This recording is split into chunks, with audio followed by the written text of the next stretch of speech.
James looked at himself in the mirror, tightening his tie with a mechanical gesture. His face reflected all the weight he carried on his shoulders. Deep, dark circles, wrinkles of tension around his eyes, and an expression of permanent tiredness.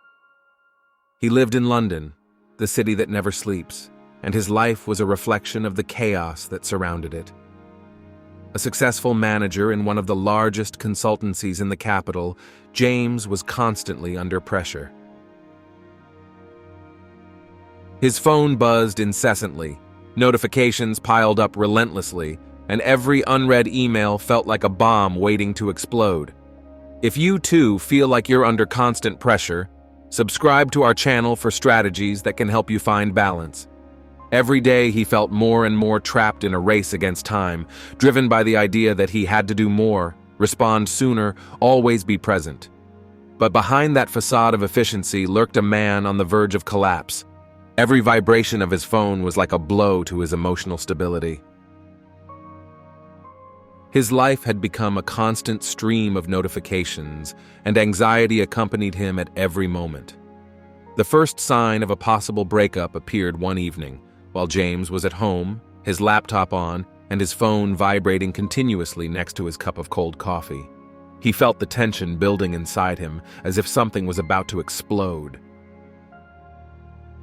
He closed his eyes for a moment, trying to recover, but his mind continued to spin, tormented by thoughts related to work, deadlines, requests that seemed to never end. In that moment, he realized he had reached the limit. Have you ever felt like you had reached the limit like James?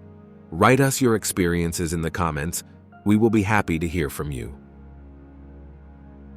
He turned off his laptop and for the first time in months, picked up his phone and put it on silent.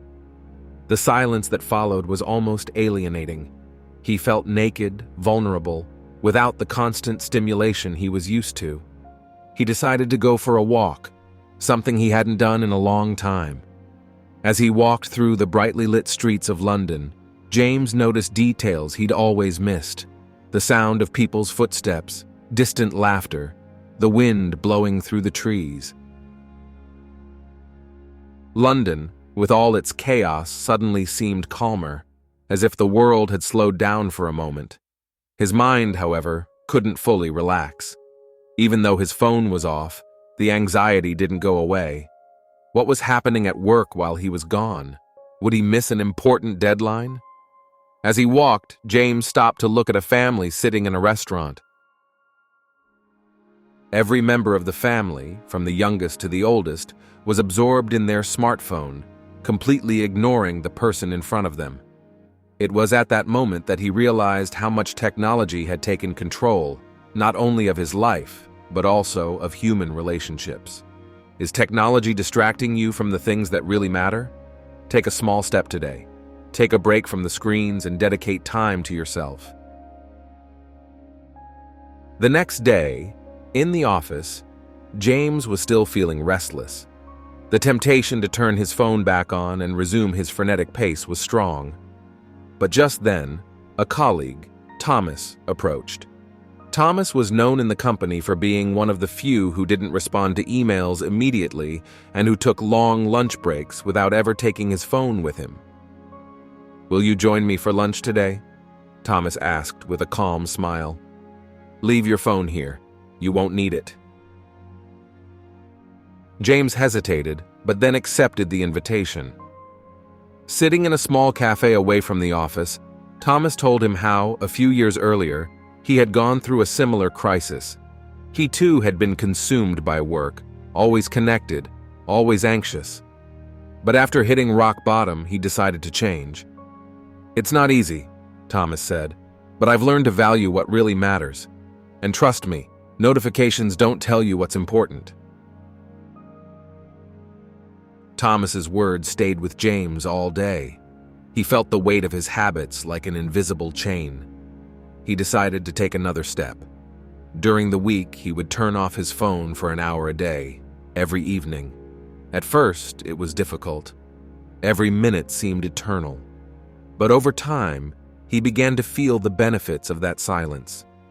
He rediscovered the pleasure of an evening walk, without haste, without a destination.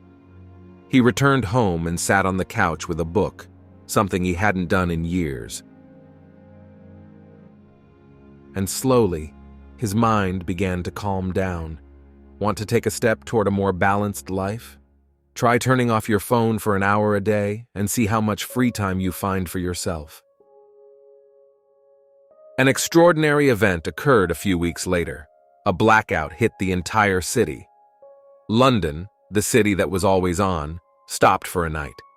The lights went out, the phones died, and for the first time in a long time, James found himself completely disconnected. He walked out of his house and saw his neighbors on the street, many of whom he had never met. They talked, shared stories, laughed, and for a few hours, James felt a real, deep human connection without the mediation of a screen. Are you unaware of how much time you spend in front of your screen? Join our community and discover new ways to live a more present and connected life. The blackout was a turning point, not just for James, but for many people around him. They understood, even if only for a brief moment, that technology is not as essential as they thought. Life also exists without notifications. And for James, it was the beginning of a sea change. He never stopped working or leaving his role as a manager, but he learned to do it differently. He began delegating more, answering only urgent emails, and most importantly, not letting his work define who he was. A new opportunity presented itself, a promotion to regional director. In the past, it would have been the opportunity he had always dreamed of. But now, James found himself thinking. Accepting would mean returning to the frenetic pace, the dependence on notifications he had learned to control. He decided to decline, surprising his superiors. "I've learned that success is not just measured by the title we have," James explained, "but by the quality of life we live." If you also believe that success is made of conscious choices, share this video and inspire others to take control of their lives. That decision was greeted with skepticism by many, but for James it was liberating. Awareness was not a goal, but a continuous journey, made of choices, breaks, and a constant balance between life and work. Technology was not the enemy, but knowing how to use it without being a slave to it was the real challenge. Remember, you are not alone in this journey. Subscribe to our channel to continue receiving advice on how to find the right balance between technology and personal life.